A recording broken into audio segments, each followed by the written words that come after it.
Look how far we've come, all the things we've done. Did it all with love, beauty from the bottom up. All I want is you, you're my favorite view. But there's nothing new, girl, you made my heart beat. And we are back. We are back, bumble bitches. Season 3, episode 9 of the To Be Better podcast. Spirit fingers. Spirit fingers. Jazz hands. We are going to BS for a few minutes, eat while we BS for a few minutes, and then we're going to jump into emails. We've been here since 8:30 this morning getting things situated. Yeah. So we will be taking a moment for ourselves. Now I'm hungry. We're going to interact with the chat, hang out with our Patreon. I'm going to fix my subscribe button because I don't like where it's sitting. How was everybody's weekend? Hope you guys had a good, productive weekend. I know today is Monday. We have a holiday today. Today is the inauguration of number 47. Yep. Love him or hate him. Today is a landmark day as we are switching presidents. It is also Martin Luther King's Day. Yesterday we bought kayaks. Well, we bought a kayak. Bought one that I can sit in without hurting. Although feeling the way that I'm feeling this morning after all that yesterday, I think I'm probably still going to hurt a little bit. We also I got a set of muck boots, like a muck waders that come all the way up so that when we go off-roading, if I have to rescue Peaches from the mud, I can actually climb in and rescue her versus getting almost naked and trying to rescue her. Because that's more of a you preference thing. Right. Yeah. I don't want to get covered in mud. So I wouldn't mind seeing you like that. I know. But where we live, there's a couple of places locally that has really nice kayak launches. Mm-hmm. And I figure with the cooler weather, if we got up early at on days that we don't have the kids, it would be easier. But, days that you have the kids, we just meet there. Yeah. And load everything up before you leave, and then we just meet and go kayak. There's a place locally that is mainly canopy. So as we kayak, we'll be kayaking under trees and I love that. a tunnel. It's pretty dope. No way. You guys are going to do water things now? No, we're going to kayak. We looked into jet skis because I know that you and your husband have jet skis. Hey, for those of you who are listening and not watching or watching this when it goes live, when we talk to people or we answer questions, we are answering questions to our Patreon community who are watching us live while we are currently eating and recording. All right, guys, as you know, there was a TikTok scare. We lost the app for a whole 12 hours, and we have no idea what the future of the app looks like. And with that, we are very concerned about the loss of our following. We have amassed almost 3 million followers across that platform with all 4 of our accounts, and we are trying to push people to other social media platforms so that in the event that anything happens on one app, we have multiple other backup plans. If you want to make sure that you're not missing any content, we highly recommend that you check out our Patreon. On Patreon, we have multiple tiers to choose from. Starting at $10, you begin to receive exclusive content. At $15 a month, you get access to our private Discord server where we've amassed an absolutely amazing community of supportive people. And beyond that, we have other tiers to check out, along with my 2 private women's group, if that's something you may be interested in. Guys, on our $15 and higher tier, you have access to live recordings. We record all of our content 3, 4, sometimes 5 times a week, live in front of our Patreon audience, where they are able to chat with us while we're recording. They get to see all the flirting, the outtakes, the hot topic conversations that never actually make it on the podcast. And it's really worth that aspect in itself. We have an After Dark where we sit down usually once a week and have a glass of bourbon, or in Peach's case, a glass of wine and a bowl of cheese. And we have a whole lot of fun conversations, karaoke in the Discord. We finish the lyrics. We literally just hang out, and you guys get to hang out with us. There is a host of other perks, including Zoom calls that are coming for the ultimate tier, so that if you guys are having problems, you can talk to us. It also gives you the heads up on private meet and greets, because when we travel, we try to meet up with people on our Discord on a regular basis. There's a whole slew of other perks that come through Patreon. I highly recommend that you check it out. The best way to support what we are doing is to share the content. The second best way is to check out our Patreon. Thank you guys for being here. The person that asked, I know that her and her husband are wanting jet skis or are buying jet skis, and that's a big want for them. And we started looking at jet skis, and the one that I wanted has not been in stock, and it finally is in stock. The temptation to buy a jet ski is very real. The want to not get skin cancer for a 3rd time is also very real. Yeah. I also like our 5-year goal. Yeah. Alana said, I missed it. Are you planning this for the Tennessee trip? We're not. The Tennessee trip is a music video shoot that we have to do, photo shoot for Buff Bell and Peaches for the Good Wives podcast, a possible meet and greet that will be an invite only meet and greet because it'll actually be at the Airbnb we're staying at. And then hopefully a down day, depending on the time that we can make it work. I don't want to drive up there, stay the night, do the photo shoot, do the meet and greet, stay the night, do the live music video thing, stay the night and go home. Right. I would rather have like a day of downtime to actually decompress and enjoy the Airbnb and the land that we're going to be on and all that stuff.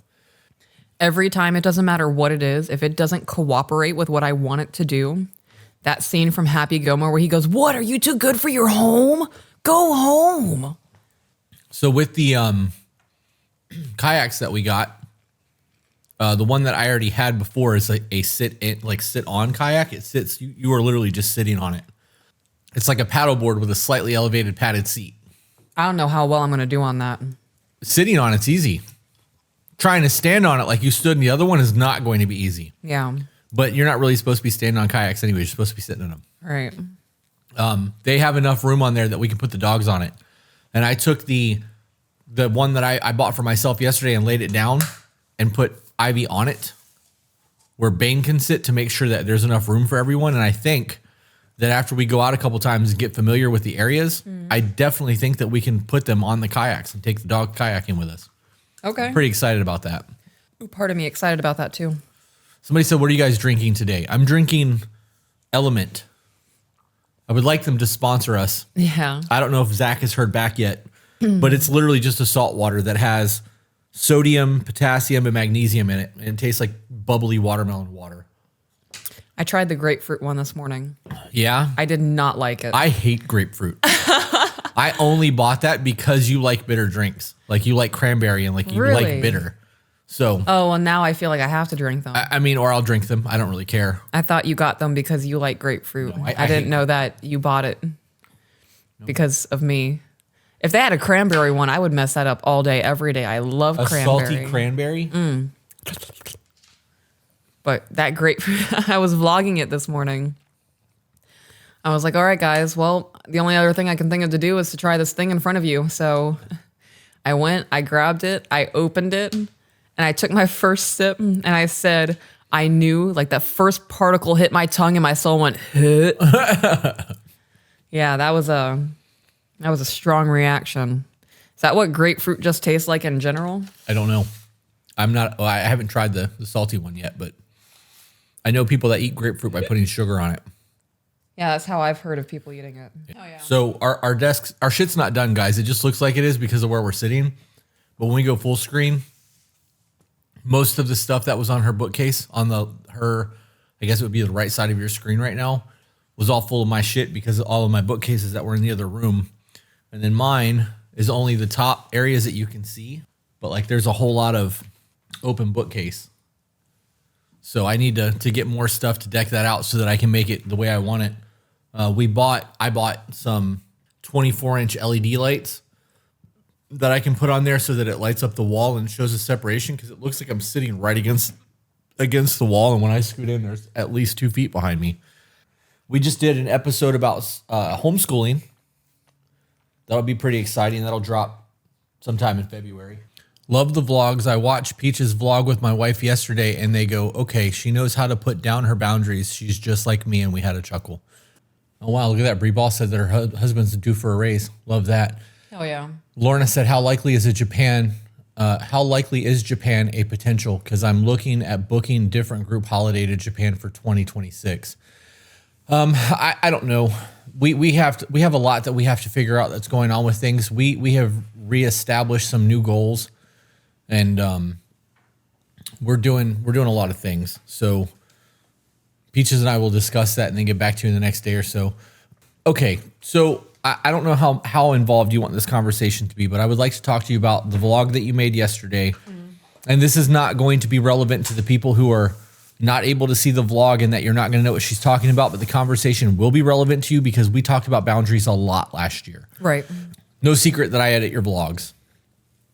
Right? Everybody knows that. So when you make content, even if I'm in bed or wherever the case may be, I see it because I have to look for cuts. I have to look for kids. I have to look for house numbers. Right. There's things that I have to watch for while editing the vlog. And in watching you yesterday make that vlog, I edited it and I posted it, and you kept going, was I too harsh? Was I too harsh? Like, you were very worried about offending people. I mean, that's good. You don't want to hurt people. You want to establish your boundaries. And so for those of you who didn't watch the vlog, the conversation is the day before, on the vlog the day before, she had made a comment about how she's lonely, and you want to just recap that little segment real quick so that I don't have to try to pull it out of my brain. So I talked about how I'm feeling lonely in life. I don't enjoy sitting down. I don't enjoy sitting down and being okay. We're not recording on anything other than that. Yep. That's twice today. That is twice today. Yeah, at least we caught it now. Yeah, before we actually got in, because that was just a lot us of eating. So Okay, so I made a video a few days ago, a day or two ago, about how I feel lonely in life. I am not somebody like my husband who can sit down and play video games for 3 or 4 hours with other people and have my cup filled, because the camaraderie is there for you. I feel like I'm wasting time. I don't want to sit in front of a screen for 3 hours and play. It's not decompression for me anymore. I don't want to sit on the phone for an hour and a half and have a conversation with somebody. I don't want to do group calls and just bullshit about life for 2 hours on my couch. I feel lazy doing that. I need that in-person interaction. And I also talked a little bit about how I may not be an introvert.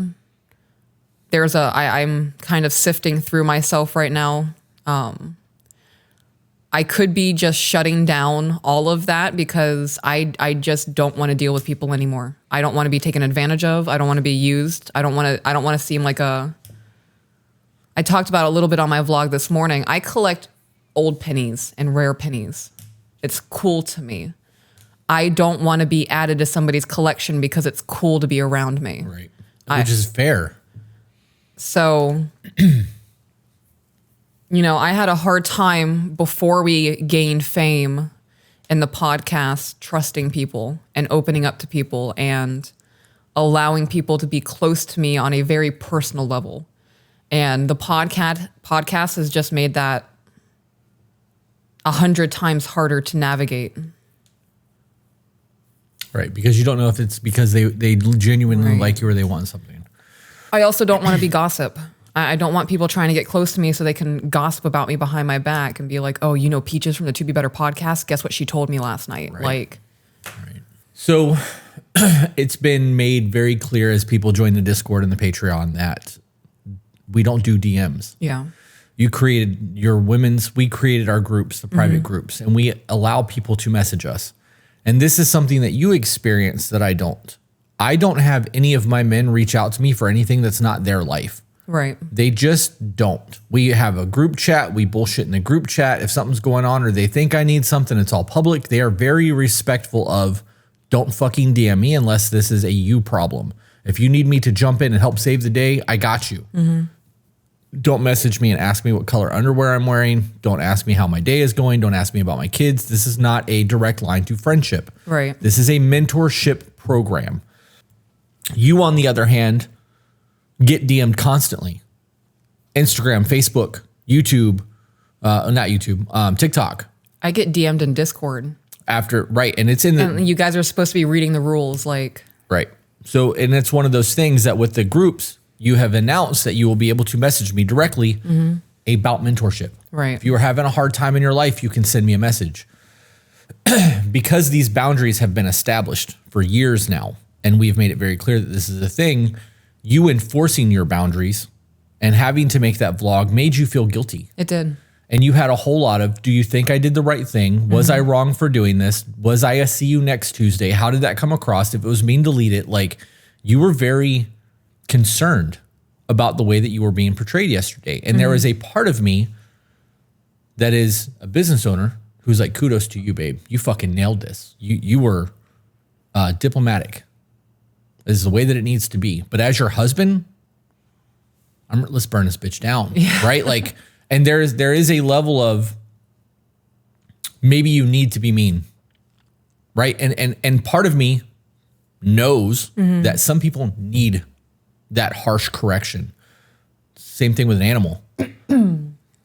If we don't harsh correct Ivy from time to time, she's going to continue to do that behavior because she wants that behavior more than that soft correction affects her. Right. The conversation of boundaries is, and this is how I delivered it to you last night while you were going through it. I was like, babe, if I hit you in the face after we had a very stern, no physical abuse conversation in the beginning of our relationship before we got married, and I blasted you in the face and you were like, don't ever do that again. Right? Do you think that that's a harsh correction?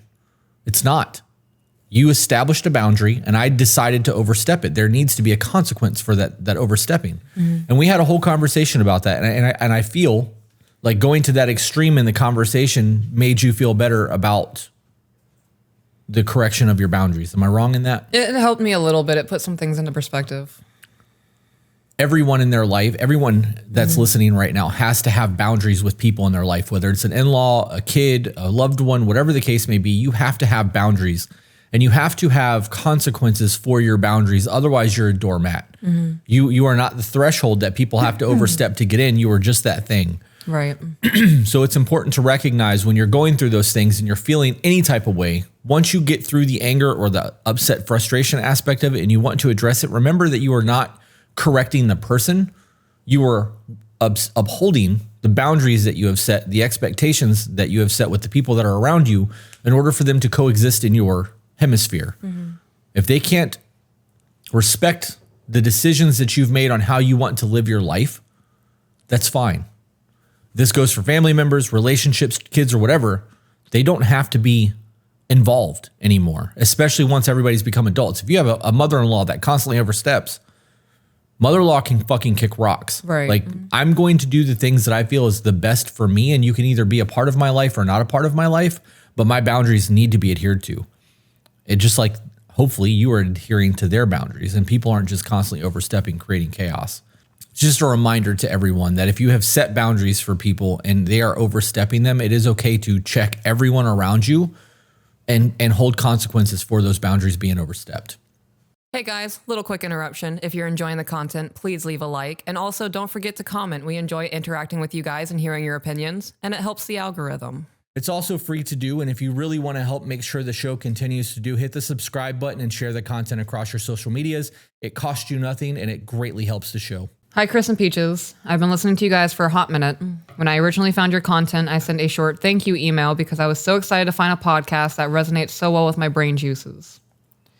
Actually, according to my sent folder, it was a year ago, almost to the date, and that's wild. Love that. I was a previous Patreon and Discord member, but had to cancel my membership due to finances. Today, I said, fuck it, I'll make it work, and rejoined. I've missed the Patreon content so much. Okay, I guess I will do my best to jot down my thought process on everything going on in my brain now. I wonder how many times I'm going to revise and edit this to ensure the timeline flows. I've been with my man for 3 years. We are in our 30s and we are not married. We have talked about tying the knot every now and then, but it's not on the priority list. We have 4 children. My stepdaughter, 15, my 2 bio girls, 13 and 7, and together we have a son who is 1.5. My mans, with a Z on the end, and I have known each other for nearly 10 years. We have been living together for about 2.5. Yes, it was a quick move-in due to life circumstances, but honestly, living together has been amazing and I have 0 regrets. Love that. Glad it worked out for you. When we first met, we pretty much instantly became best friends. There was chemistry between us. It was undeniable, but I was young and dumb. I thought I did not deserve him and eventually pushed him away. One of the biggest mistakes of my life. I don't know if I will ever stop regretting that decision. Needless to say, after several months of being inseparable, having playdates with our daughters, we drifted apart. We did not stop talking to each other when we ran into each other, but things were not the same. We got into separate relationships and life went on.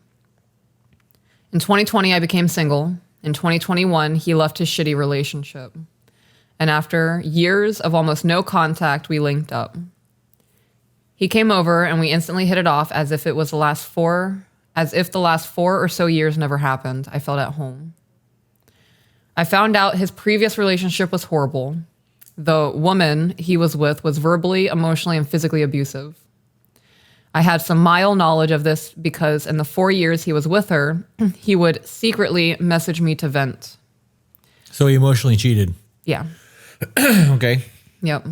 I would be an ear for him and would encourage him to leave the relationship because of how shitty it sounded, but I did not know the full extent of the shittiness.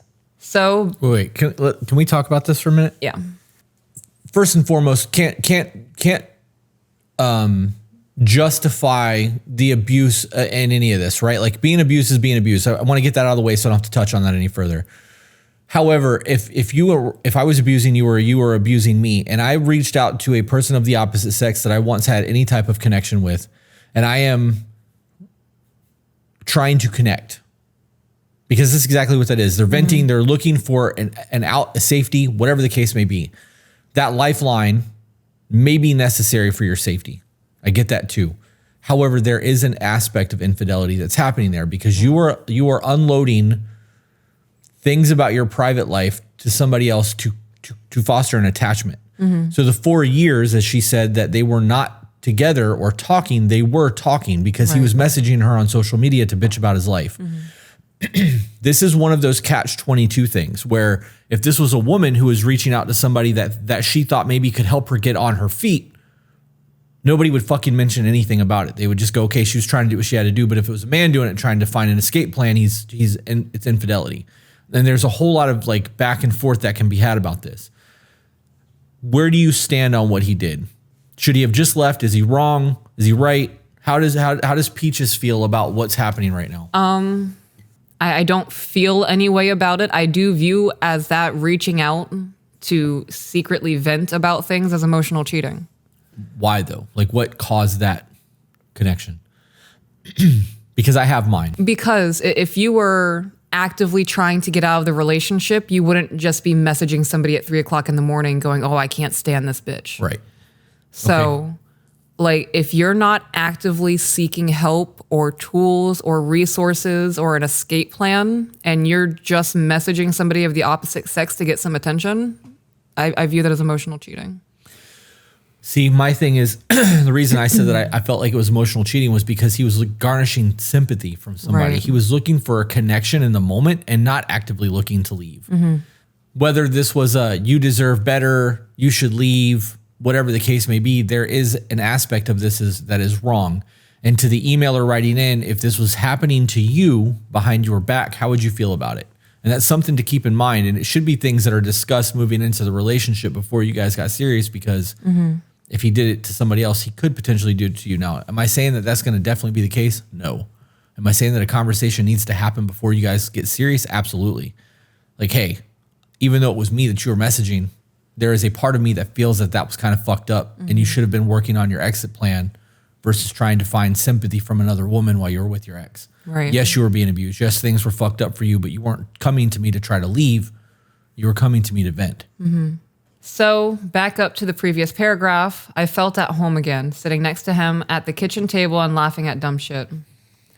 The chemistry felt all those years ago woke up again. He came over again the next day and we kissed, insert fireworks here, and it was all over from there. Despite his trauma, despite the irrationality of it all, we became exclusive within a week. 3 months after that, he asked me to be his girlfriend. The first 6 months were beautiful, but also so hard. His trauma response to anything slightly confrontational or a wrong tone was just to end the relationship.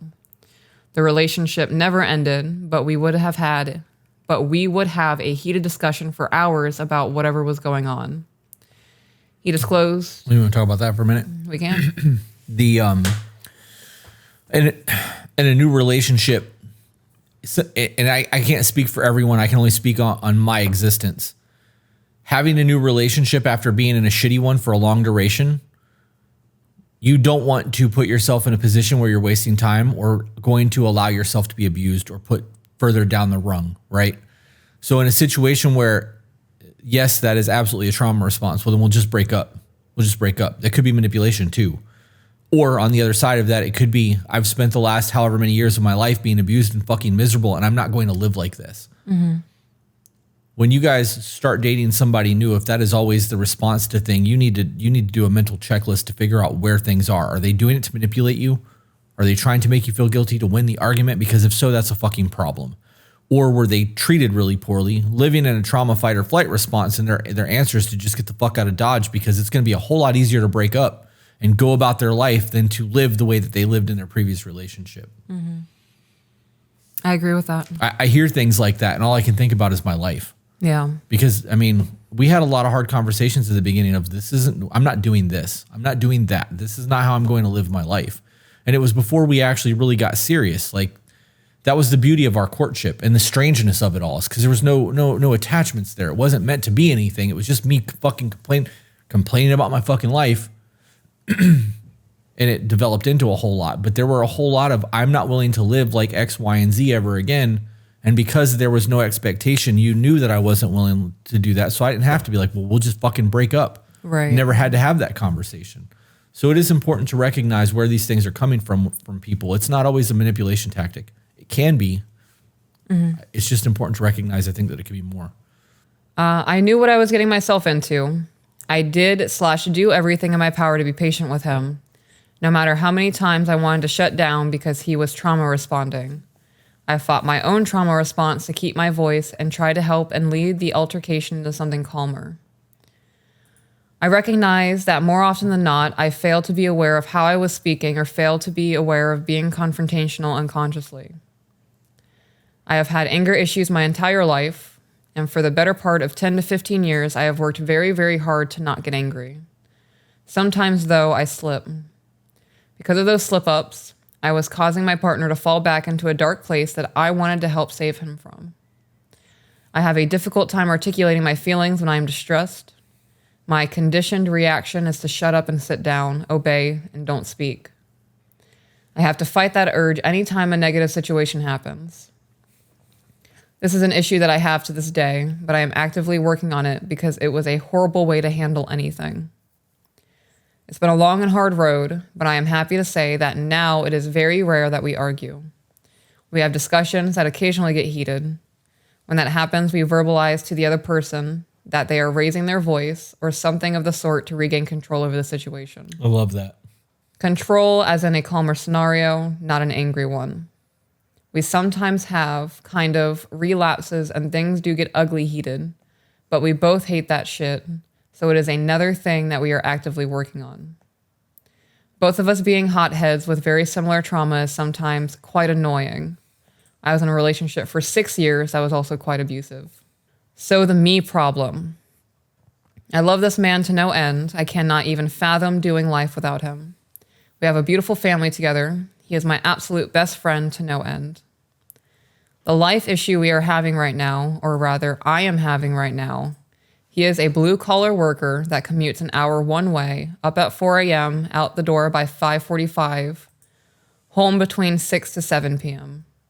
So naturally, any issues with any of the kiddos falls on me, which typically is not an issue. I have an 8 to 5 desk job, and it is relatively easy to ask for time off, but it does get overwhelming. During the school year, I am up at 5:30 to 6 a.m. and out the door no later than 7:08 a.m. to hit the 3 schools and daycare to make it to work on time. I have to make sure the bigs are all up and ready. Thankfully, once they are awake, they can all get themselves ready on their own. I have to get myself ready and our son. I work my 8 hours with a lunch break spent in the gym. Pick up the kids from 2 different locations right after work, maybe 2 minutes of silent time in the car on a good day. Get home, situate our son, get dinner going, make sure the girls all start their chores. It's just a go, go, go, go, go all the time. I have something I'd like to say about that. Okay. You chose this. Right. I can understand a single oops kid. Multiple oops kids is not a thing, right?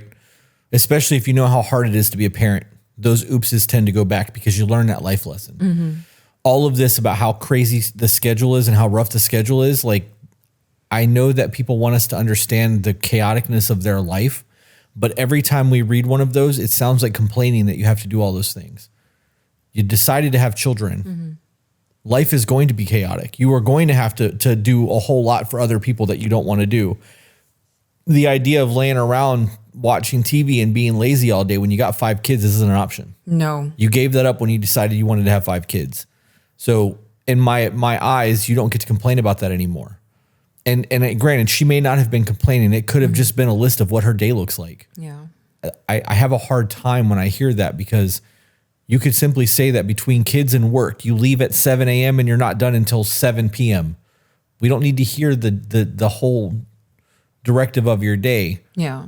Do you feel like I'm wrong in that aspect? I don't think it's about a right or wrong. I think it's perspective. There are times where it does come across as complaining. Okay. I majority of the time when I read somebody laying their life out like that, I view that as them inducing their own anxiety. What do you mean? So she listed out everything that they do, and then she said it's just a go, go, go, go, go all the time. There are 5 goes there. So it doesn't have to be that way. It doesn't. So the kids and I, we are on a pretty set routine, right? We wake up in the morning. I will rub your backs. If you want me to carry you to the bathroom because your legs are still sleepy, I will do that. But the moment your feet hit the floor in the bathroom, you're getting yourself dressed. You're going to brush your teeth. You're going to brush your hair, get your socks on. If we're going to do breakfast, the children are starting to get to the point where they're making their own breakfast now. They love being little independents. And I'm able to go get myself ready for work. The latest we leave is 7:30 sometimes. And then pick them up every day from school. We get home. The moment we step foot in the door, no TVs are on. Depending on the day, they can use their tablet for the 15-minute drive from school. And then it's homework, reading. I have little workbooks that I purchased for the children that they work on. Outside playtime. And then it's downtime before dinner. And then once they hear me blow my little whistle or whatever, we're jumping back into the routine. It's dinner time, shower time. We're going to take our multivitamins, brush our hair. We're going to pray. We're going to tell Pops goodnight. And then it's bedtime. If I feel like I'm becoming overwhelmed by the structure of the life that we have, we're not going to do the workbooks tonight. I'm not even going to cook dinner tonight. I'm going to throw a pizza in the oven and we're going to go watch a movie on the couch. I think that people live in well, if I don't do this now, the world's going to end. Yeah, I agree with that. I think a lot of people live like that. Right. That's how that comes across to me. That if she doesn't keep all of these balls in the air, if one comes down faster than it's supposed to, the world's going to explode. Yeah, it's not though. Right. Yeah. I understand that people want to be recognized for their efforts, right? But it's different when you decide to have children because it's not about you anymore than what it is if you go to work. You don't expect your boss to thank you for doing your job. Right. Go to work. Mm-hmm. Your thank you is the paycheck that you're selling your time for. When it comes to being a parent, it is a thankless job. You hope to get the thank yous in the "I love you, mom. You're the greatest mom ever." Mm-hmm. You hope to get the acknowledgement and the "Hey, babe, I know that you've had a really hard week with the kids. I love you. You're a great mom. Doing what you're doing. Let me help you for a little bit." Right? Like there's definitely an air of we need to know what's going on in each other's lives. But those situations, to me, like to me, it would be no different than a man going, "This is what I do throughout the day. At 4 a.m., I wake up. I go do this. I go to this job. I go to this job. I go to this job." Dude, you're doing your job. Right. Like, we don't need to know all that. You go to work. You're a welder. Cool. You weld. You own 9 businesses and you have to manage 35 people. That's all we need to know. We don't need an entire breakdown. And this is not me being shitty. Right. I think that I do believe that that's an attention seeking thing, or let me show you how hard my life is. Maybe this is probably all a me problem. Like there could be no one else on the planet who views it this way. This might just be the way my brain works, and I'm okay with that. But I do look at that as, look what I can do, or look how hard my life is. Pity me for this. I don't. You're a mom. I can see that. You're a mom. I am. You're a great mom. Thank you. You fucking nail it with the kids. They love you to death. They love being at the house. They love everything that we've got going on. But you don't expect the kids to thank you for what you do. You don't expect me to tell you you're a great mom. You don't expect me to do shit because when you decided to have kids, you knew you were going to be a mom. And you knew that you were going to have to put other people's lives in front of your own until they're old enough to take care of themselves. I don't know. Maybe I need to change my perspective a little bit and try to understand or be more compassionate to the plight of somebody who has a very chaotic schedule. But even in that, I also have a very chaotic schedule. And I don't want anybody to thank me for doing my life or to feel they need to be empathetic to my cause. I created the life I want. Mm-hmm. I'm living the life I've created. That's a win for me. So if somebody was like, man, it sucks that your life is so busy. No, the fuck it's not. I did this. Right. I'm thriving right now. I don't know. Just my thoughts, I guess. It's starting to warm up a little bit. You want me to close the door? No. I bought that deodorant that has no aluminum in it. Yeah. And it's doing absolutely nothing. Yeah. That deodorant break that I took for like 4 months, regular deodorant works again. I'm not going to apologize and say that I'm sorry if I offended anyone in that conversation. I'm not sorry that I offended you. I'm sorry that you are so easily offended. That sucks for you. That conversation was not meant to offend anybody. That conversation was just a thought perspective. Right. And if my opinion, though harsh in your view, may make you change your mind, that would be great. And if you hate me for it, I mean, I'm still going to go to bed tonight with my head on a pillow and sleep like the dead. So my opinion is just my opinion. Don't let it ruin your day. I had a breakdown over this a few times. My man asks what he can do to help, but I have no solution. Even if he gets a job in town, the pay would be less, and he still would not be able to ask off work for these appointments like I can. I would still more than likely be home before him and would have to get the kids and dinner going. Every other day or so, he will cook dinner, but I prefer to do it because I can put my earbud in and zone out a little to unwind until he gets home. Once he is home, it's talking time and catching up about the day. So I'm going to pause. You said that you have a 15-year-old, a 13-year-old, and a 7-year-old. And the youngest is a boy who's 1.5. That 15-year-old's cooking dinner once a week. Absolutely. 15? That 13-year-old is cooking dinner once a week. Yeah. What were the other ages? 7 and 1.5. Okay. That 7-year-old's going to be in the kitchen with me twice a week. Yeah. And you're going to be my little sous chef. You're going to cut all my vegetables. Yep. You're going to take things to and from the sink or the drawer as I need it. You're going to tell me what this whisk does. Our kids are 5 and 6. Yeah. They clean the room. Yes. They do the laundry. Yeah. They help cook dinner. They make their own breakfast a lot. Yes. 5 and 6 years old, they know how to use the air fryer. They know how to use the microwave. They have a step stool that they move around the kitchen to get the plates and bowls. Mm-hmm. We are raising functional adults, not dependents who are going to be 40 years old living in our basement or attic, because we don't have basements where we live in Florida. But they also load the dishwasher. Right. Next is going to be cleaning the bathroom. They're not there yet because there's harsh chemicals involved in cleaning. You need to recognize where your kids can be an asset in living their life. Discipline starts as early as possible. And it could look as simple as them learning how to make their bed at 4 years old when they get up in the morning. Yeah. These things are necessary to raise a functioning adult. You want discipline to be instilled in a way that it is a natural thing. And it's not going to be natural if it starts at 20. Right. It will be natural if it starts at 3, 4, 5, 6 years old. So you are absolutely correct. 17 and 15-year-old need to be cooking, or 13-year-old, whatever it was, need to be cooking. 7-year-old needs to be planning a meal once a week. Yeah. It's real easy to make hot dogs. Right. We're having some beanie weenies. We're the pork and beans in a can, some hot dogs in a microwave if that's what it takes. Like, however you got to figure that shit out. One day a week you have to figure out dinner. Pizza rolls in an air fryer, we're all eating pizza rolls. Yep. You know what I mean? And then dishes. If there's not a dishwasher in the house, everybody should be responsible for rinsing off their own shit. Yeah.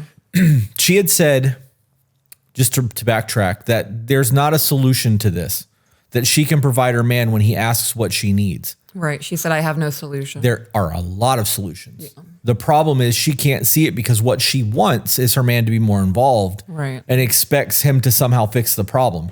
If he doesn't know how to serve her, or she is unable to express what she actually needs, which in this case sounds like some downtime, right, that's the answer. Not, I need you to find another job. It's that I need to find a way to get some downtime. And if you can tell him that, then he can start trying to brainstorm. We did this last week, made a vlog about it.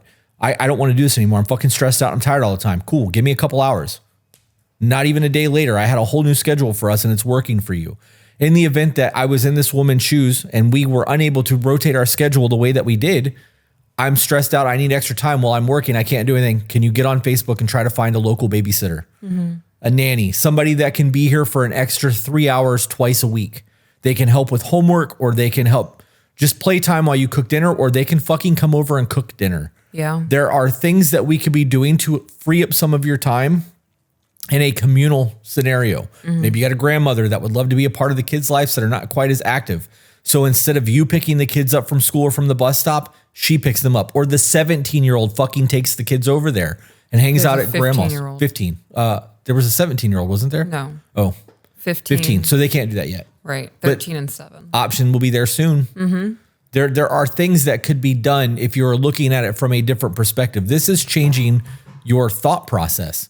If you are upset because your husband's not involved enough and that's what you're upset over, you're not upset that there's not enough time. Right. So you have to figure out what the real issue is. And if you need the time and you need the decompression, you want to be able to put your headphones in. You want to be able to watch a fucking Married with Children for a single episode or whatever it is that you do to decompress. Those are the conversations that need to be had. Right. This is no different than going, you work too much versus I fucking miss you and would like a little bit of time with you. Right? You need to know what the bottom line is and what the root is in order to properly correct the problem.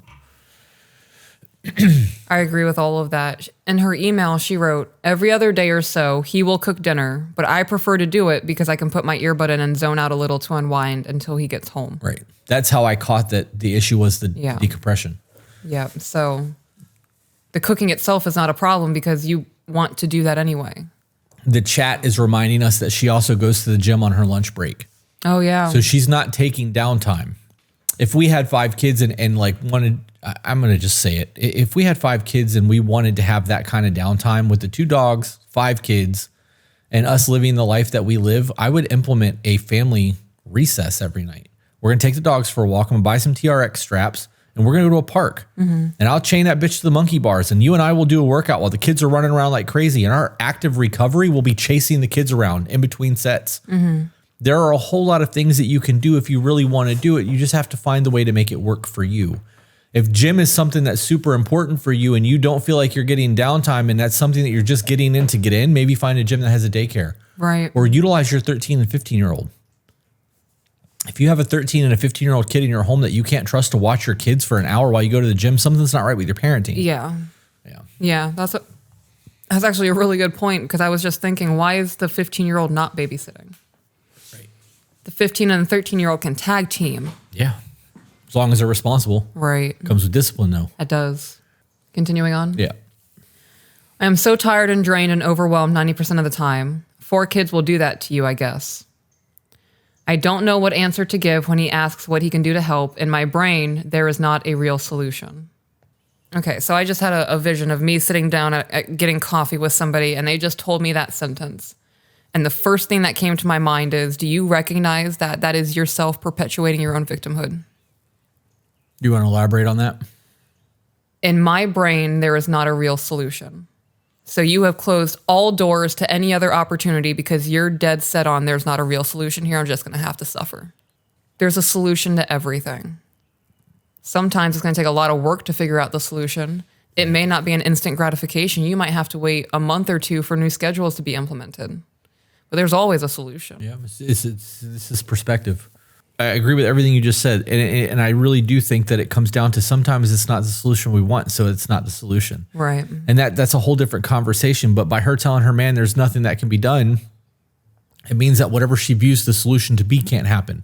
Right. Things that come to my mind that are not a solution in this, right? If they need the dual income, you can't be a stay-at-home. Right. So you're going to have to work. Can't shove the children back in there, so children are here to stay. Those are really the only 2 things that come to my mind that, I mean, if you want to quit your job right now, that's going to be a delayed gratification kind of thing, and you might not want to hear that. Yeah. How easy would it be, though, for you to get on Facebook and be like, hey, you got kids, right? Oh, yeah, you do? Mm-hmm. Can you bring your kids over for a little while to play with my kids and then go hang out in the backyard while I cook dinner? Yeah. I'll feed you. Feed your kids. I just need like 2 hours of fucking Dr. Phil in my ear pods. Yeah. Like you can go sit on the back porch. I'll provide you with some wine or whatever it is that you drink. I'll make sure that you and your kids are fed. I'm gonna go blast my Alexa and do my thing. Like, there are always options. It just may not be what you want it to be. And even in that situation, like if I offered that as a solution to you, that list of people that you would want to come over would be real fucking thin because of who you are as a person and what your personality is. Yeah. But if I was like, I'm going to call so-and-so, he's going to bring his kids over and I'm going to sit in the backyard and I will keep everyone out of the house. That changes the entire dynamic. Oh yeah, you're going to get them out here and you're going to be outside with them too? Fucking run that shit, babe. Let's go. Right. Right? There are solutions. You just have to figure out what it is exactly that you need and then start thinking outside of the box to fix it. This is why critical thinking matters. This is why we should be working on how to solve problems, not remembering the answer of the problem, so that when we come across things that we're not familiar with, we can creatively think through things. And adapt. Yep. I'm trying my best to not be cranky because I don't want to fall into that argumentative place we were in 2.5 years ago.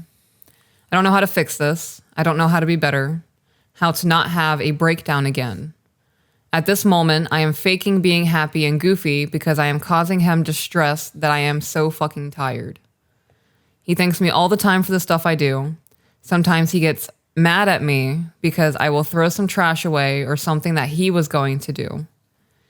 He will tell me something along the lines of, "You do everything around here, let me do at least something."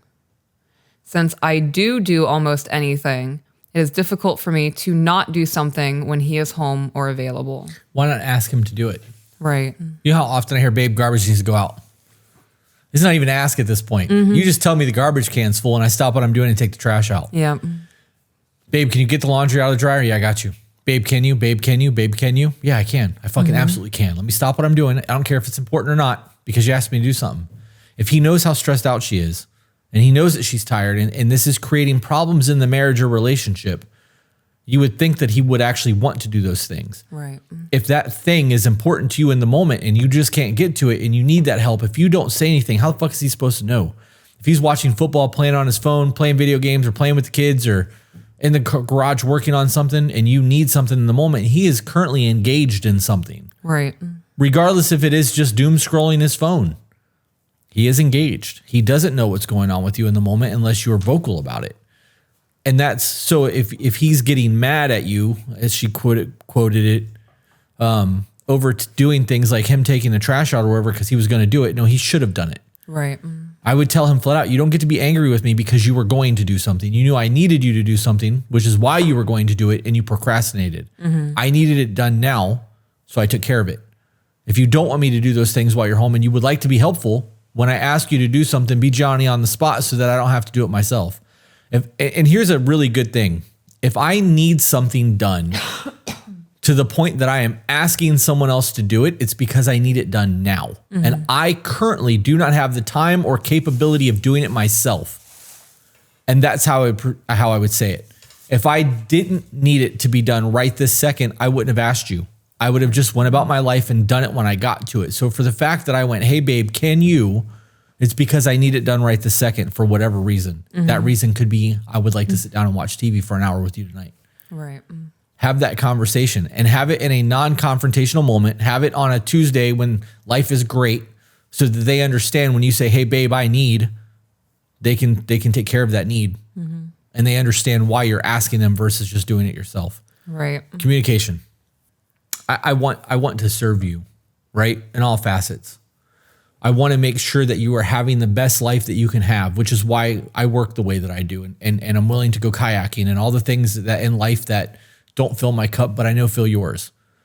This is what a marriage is supposed to be. We are supposed to be making it so that we are happy with each other for the rest of our lives. There are days where we need to do shit and I fucking don't. I don't want to do those things. But I know how much it's going to mean to somebody else, whether it's you or the kids or whatever. Well, that reading thing that we went to the other night was a complete fucking waste of time. Yeah.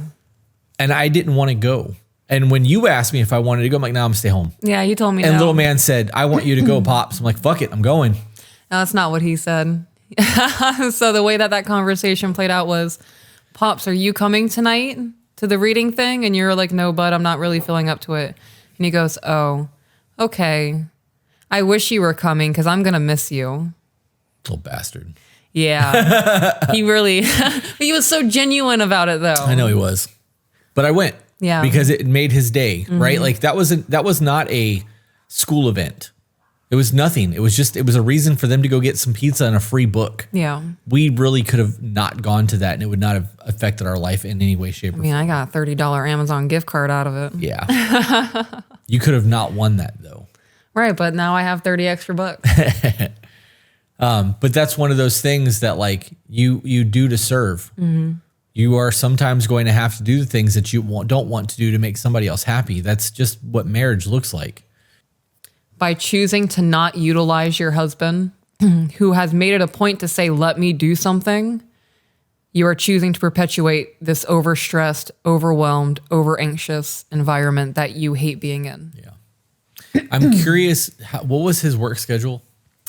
5:30 a.m. to 6 or 7 p.m. Okay, so he's got a couple hours before he goes to bed every night. I'm sure he comes home and they all eat together, right? There's an elaboration. Okay, I'll wait. Well, I was also thinking about that time schedule because she said she works 9 to 5. Right. So she is home more. Right. Well, if you're getting off at 5 and you're picking up the children, let's say that takes 30 minutes from you doing whatever, and then getting home, it's an hour and a half to 2 hours before he's in the house. I'm trying to think of all the things that I do in an hour and a half to 2 hours before you were to come home. Dinner typically takes me an hour. So just right off the bat, if I have my AirPods and I'm vibing doing my thing and the children are preoccupied or whatever's going on, I have the baby and the little bouncer in the kitchen, I'm just cooking. Let's say the other hour and a half or the other hour, let's just call it 2 hours, is homework time.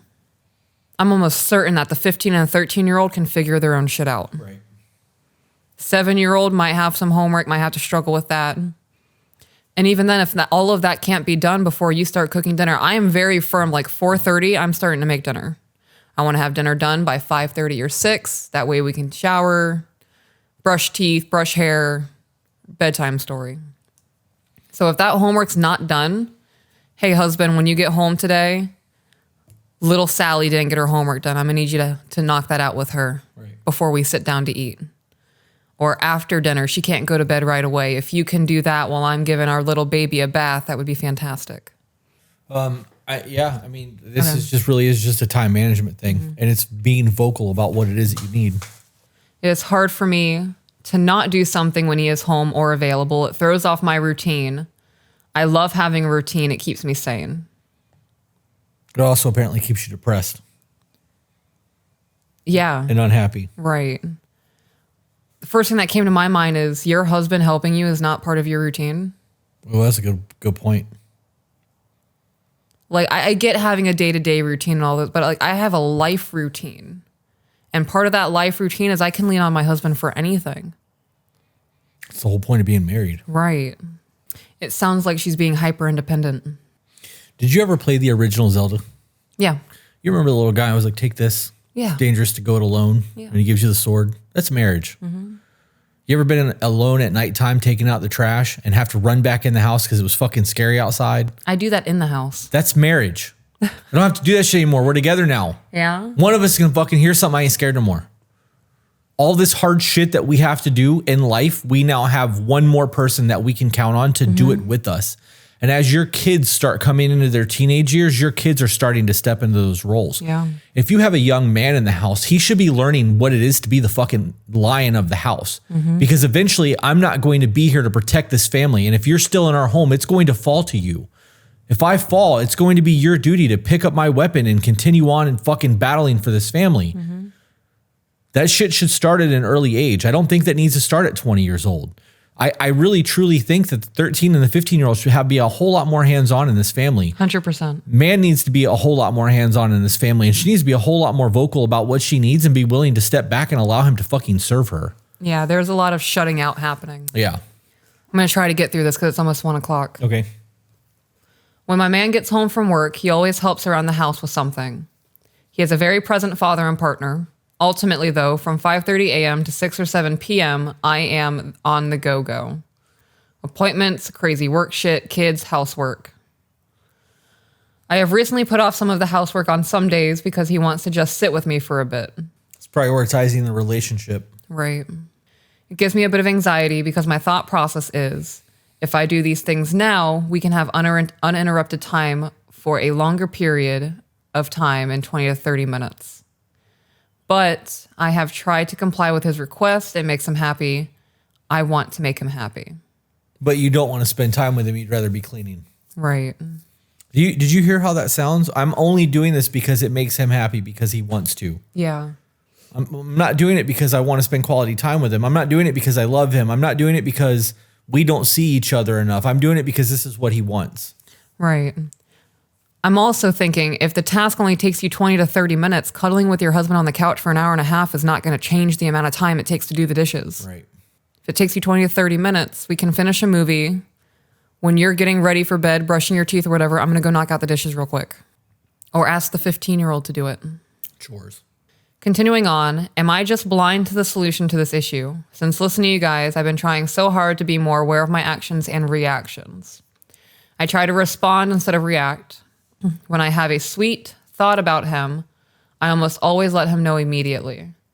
When I cook for the family, I try to make sure it's ready by the time he gets home so he has a good meal after a long, hard work day. He is a beautiful man, and I want to be his peace. I'm afraid that because I don't know how to find a solution to have him help me be less stressed, that I am causing him to not find peace in me. Every day is so hard emotionally for me. Me being stressed is causing him to not find peace in me, to my assumption. He works so fucking hard. I don't want to add more to his plate. What goes on in my head so often is, give it all to me, I'll take it all, I'll be stronger, I won't overflow and break down. But that's a promise I can't keep because I am so tired. Part of this sounds like a trauma response to me. That give it all to me, I'll take it all, I'll be stronger, I won't overflow and break down. I'm not gonna lie, it pisses me off a little bit. Because you admitted in this email you've broken down several times over this. Right. You're aware that this mindset is not working for you. It's messing you up. It's messing up your relationship to your assumption. I don't understand why people put themselves through things like this. And who are you keeping that promise to? But that's a promise I can't keep because I am so tired. When I think of a promise, I think of like the kids and I lay in bed at night and my daughter will ask me, you're not going to walk out until I'm asleep, right? And I'd be like, right. And she's like, you promise? And I promise. That's a promise that I'm going to make. If my husband is asking me, I want you to take everything and you can't be overwhelmed by it, I'm not making that promise to you. I'm a human being with mental illness. I understand being overwhelmed, first and foremost. I know that feeling. I know what it is to be behind on things and feeling like you're trying to catch up. It feels like you're treading water with weights. Yeah. It's fucking hard. I get it. I'm also not frail. Right. And I know that this is the life I chose and nothing's trying to kill me. Right. If I have to do some extra driving or I have to take care of kids or family shit, like this is my life. I don't have to hunt to kill and bring it home. I don't have to process food in the woods. I'm not freezing to death. Things are not actively trying to kill me all the time. Like in the grand scheme of things, the dishes not being done is not a big fucking deal. Unless you got a bug problem from not doing dishes, and it's a big deal. We freak ourselves out and make ourselves feel like we have all of this crazy important shit that needs to be done, when in reality, it'll still need to be done tomorrow. The world won't fucking end because you didn't do the dishes or because you decided to watch a movie with your husband. All of this is psychological. You are making an importance on these things more than the importance of your marriage. You should Not be marriage, they're relationship. You should be delegating responsibilities where you can. If you have the ability to have people help you do shit, have people help you do shit. If you need an extra 15 minutes or an hour or 3 hours, find a babysitter once a week. Get an in-law involved. Ask the oldest kid to go outside for 1 hour with the other kids. There are so many things that you could be doing, but you aren't trying to do any of them. And you are obsessing over the fact that you have no more time. You can always make time in your day. There's things that you can cut out and move around and manipulate your schedule to make your schedule work. That's all there is to that. You're just choosing not to. right. I have a really hard time with all of this. I look at this as a pity me thing. Yeah. You have to do this shit. You're going to be tired from time to time. There's a very real part of me that wants to tell you to suck it the fuck up. I know that that's not the politically correct thing to say to people, and you're supposed to be emotionally compassionate and shit. I don't have sympathy here. You chose this life. Find a way to make it work. Find a way to communicate. You need help. Delegate your responsibility. Communicate with your partner what you need. Treat your marriage as if it's a team. And understand that nothing's trying to kill you. Right. The dishes aren't going to make your house melt down. The laundry not getting done might mean that you might not be able to wear your favorite shirt at some point tomorrow or the day after, but the dishes, the shit can get done. Laundry will get done when it gets done. Right. And if your husband's like, hey, where's my favorite pair of underwear? And be like, it's in the washroom. Well, why didn't you wash it? Because I had other things going on. I asked you for some help. You were home for 2 hours the other night. You could have done the laundry. You saw the pile. You saw it overflowing. You could have grabbed it, started laundry without me ever saying anything because you saw how full the laundry was. Yep. You know that I'm stressed out. You know that I've got a lot on my plate and I need a little bit of help. You're either willing to help me or you're going to have to go out without your favorite pair of underwear for a couple of days. There's more underwear in the drawer. And if he starts complaining, tell him to suck the fuck up. You're a grown-ass man. It's a pair of underwear. Quit fucking crying. It's not a lion trying to kill you. Right. This all comes down to communication and time management. Yeah. And letting go of the reins. Yeah. You don't have to be the one to do everything all the time. And if you feel that way, why do you need to have so much control over everything? That's a good question too. Continuing on, I feel like including the first half of this email was kind of pointless, but I also feel like it's right to give a small portion of the backstory to our relationship. Please, if more information or insight is needed, let me know. I'm going to continue to try and be better every day, a better woman and a mother. Any suggestions would be so helpful. The things I am learning in your podcast, I think, are helping me to manage better. But I am hoping that being picked apart by y'all might help me see better. Chris and Peaches, thank you for everything y'all do. I'm constantly taking notes and trying to implement changes in my life to just be better. So the thing that I just got hung up on, before I jump into that, I appreciate everybody who sends us in an email. Even if our response comes across as harsh or we're having a bad day and we're being dicks, thank you for continuing to ask us for our advice, because without the people who are searching for that, this wouldn't be a thing. Right. It takes a lot of, I'm just going to say it takes balls to email and be blasted on the internet like this. Absolutely it does. So thank you for doing this.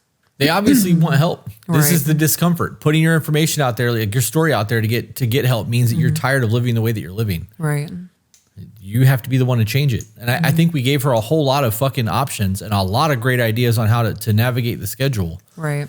We talked about the communication. We talked about our schedule, time management. Like we covered a lot of aspects. I mean, I even went as far as to say you need to toughen up a little bit. Like, and that's not me. I'm not trying to like shit talk or be mean by any means. That's not what I'm trying to do. Just realize that your life could be a whole lot worse than what it is. Like you're really thriving right now. Just because your time's a little fucked up, it's not something to end the world over. Right. Somebody in the chat said that that's where people say you should have known when talking about the laundry basket. And the situation that we just laid out where she has stated that she's overwhelmed and tired and stressed out all the time and needs help to her husband, and he has asked her what you need. There is not a he should have known better moment there, because she told him that he's stressed out and overwhelmed and that she needs more. So in the moment when he sees the laundry is taken care or not taken care of, it should be on him to do that. Like that's not a you should have known moment. That's a she told you she was stressed out and you need to find ways to serve her. Right.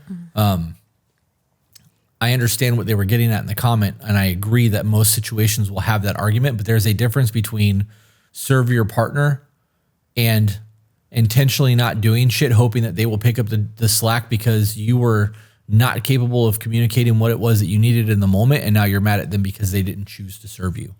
I also believe that there's a whole lot of people out there who don't like their person, or they expect their person to do the things that they do. And it's different when it's expected versus when it's done from love. Yeah. I don't take any of this for granted. So I am grateful that I have my favorite underwear in the underwear drawer. And there are a whole lot of times where I see a laundry basket. I'm like, babe, what's in the washer right now? I'm gonna go take care of laundry. If I have to step up to do something, it's not a matter of you not doing your job or you needing help. It's that I want to serve my wife. I don't expect any of this.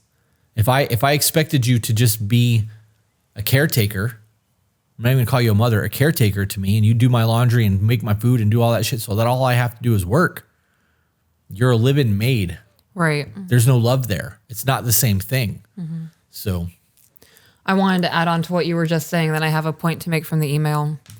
I think a lot of people get their pantyhose in a bunch too, because yes, they said yes to the life that they're living, or they decided to have children, all these other kinds of things. And then it's not going the way they expected it to go, or it's not going the way they wanted it to go. And instead of just having conversations or acknowledging that what is happening right now isn't working, they fall into that spiral thought process of fuck me, fuck life, nobody cares. right. This is the focus that Mike talks about all the time too. Yeah. When you look at that, if you have an idea of what you wanted your life to be and your life is not what you wanted your life to be, why is that? Because your decisions are what got you to where you are. Right. The decisions that you make every day is the reason that your life is the way your life is. And the things that you chose to accept. Right. So what are you doing to change it? The thing that I got hung up on in the email was, I am going to continue to try and be better every day, a better woman and a better mother. You're also somebody's girlfriend still. I feel weird saying that after someone being in a relationship for a while. But that's what she is. They're not married. They're not engaged. So you're somebody's girlfriend. Wouldn't you want to also focus on being better in that aspect, not just being a better woman and a better mother? I think that says a lot about the email. I think that she still views herself independent from the person that she's with. Well, we know that to be the case. You heard that with the nights where he wants to sit down and watch TV with her. Right. She's more interested in trying to do it because it makes him happy and not about spending time with him. So she is, I do see that as a big separation. I actually see that as a huge fucking problem. I agree. If I was like, babe, sit down and watch TV with me, and you were like, I don't want to, but I'll do it to make you happy. I don't want you here anymore. Yeah. Go do whatever it's going to make you happy. We actually just had this conversation because I was like, I would like you to come to the studio later after the kids get dropped off. I would like to spend time with you, but I have shit to do. And you're like, you want to do that? You want me to do that? I love that. Yeah. And I was like, babe, I always want you around. I just don't want you to do what you don't want to do. So if I'm like, do you want to? That's me letting you know that I want you there, but I only want you there if you want to be there, because I don't want to put you in a position where you don't enjoy yourself. If you are doing something simply because I want you to do it and you're not going to have fun, I would rather you go do something you enjoy. Let me enjoy my time, and then we can get back together and talk about how great of a time we had. Yep. But I want you to want to be there. I don't need you. I want you. And there's a big fucking difference between the two. And I think that's important. I agree. That was the end of the email. You want to just wrap up? We can just wrap up. We had, there was a whole bunch before this. There was 20 minutes before this that I may be able to use. Okay. I got this. I'll edit this episode. I'll figure this shit out. There might, you guys might see me in a fucking umbrella spinny hat doing some weird dance to the water guns in my hands or something. I don't know. We'll figure it out. Okay. With that being said, guys, thanks for tuning in. We're going to go to the gym. Remember, you are the author of your own life. So grab a pen. And we will see you on the next one. Bye, guys.